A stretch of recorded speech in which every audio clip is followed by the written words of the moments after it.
কলকাতার সল্ট লেকের সিজিও কমপ্লেক্সে বুধবার সকালটা ছিল উত্তেজনায় ঢাকা। ফ্ল্যাট প্রতারণার মামলায় এনফোর্সমেন্ট ডিরেক্টরেটর তলবে হাজির হলেন অভিনেত্রী রাজনীতিক নুসরাত জাহান। তবে তিনি একা ছিলেন না, পাশে ছিলেন যশ দাশগুপ্ত।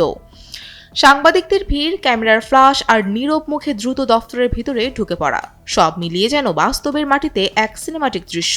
পুরনো অভিযোগ, নতুন তথ্য আর ফের জিজ্ঞাসাবাদ। নুসরাতকে ঘিরে এই মামলার রহস্য যেন আরও ঘনীভূত হচ্ছে। রাজারহাট এলাকায় ফ্ল্যাট দেওয়ার নাম করে যে প্রতারণার অভিযোগ উঠেছিল, সেই অভিযোগের ভিত্তিতে তদন্ত চালাচ্ছিল ইডি। যে সংস্থা ফ্ল্যাট তৈরি করেছিল সেখানকার অন্যতম ডিরেক্টর ছিলেন নুসরাত। গত কয়েক মাস ধরে তদন্ত করে সংশ্লিষ্ট মামলায় বেশ কিছু নতুন তথ্য এসেছে। সেই সূত্রেই নুসরাতকে আবার ডেকে পাঠানো হয়েছে বলে জানা যায়। সেই তলব পেয়ে বুধবার সকালে সিজিও কমপ্লেক্সে পৌঁছান নুসরাত। সঙ্গে ছিলেন যশ দাশগুপ্ত। গাড়ি থেকে নেমে যশের সঙ্গে সোজা ইডির দফতরে।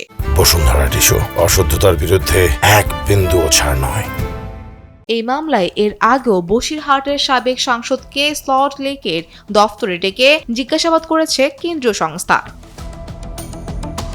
ইডি সূত্রে জানা গেছে, নুসরাত দিল্লির দফতরে গিয়ে হাজিরা দেওয়ার ইচ্ছা প্রকাশ করেছিলেন। তিনি জানান, যেদিন হাজিরা দিতে বলা হয়েছে সে সময়ে তার দিল্লিতে থাকার কথা, তাই নির্দিষ্ট দিনে তাকে দিল্লির দফতরে জিজ্ঞাসাবাদ করার ইচ্ছা পোষণ করেন। শেষ পর্যন্ত কলকাতায় ইডির দফতরে হাজিরা দিলেন তিনি।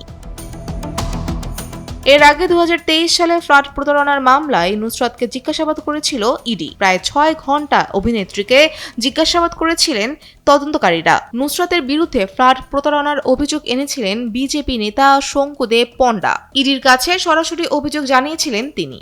অভিযোগপত্রে বলা হয়েছিল, 2014 থেকে 15 সালে 400রও বেশি প্রবীণ নাগরিকের থেকে 5.5 লক্ষ টাকা করে নিয়েছিল একটি সংস্থা। তাদের 1000 বর্গফুটের ফ্ল্যাট দেওয়ার প্রতিশ্রুতি দেওয়া হয়েছিল, কিন্তু তাদের কেউই ফ্ল্যাট এবং টাকা কিছুই পাননি। ওই সংস্থার ডিরেক্টর পদে থাকার কথাও অস্বীকার করেন নুসরাত।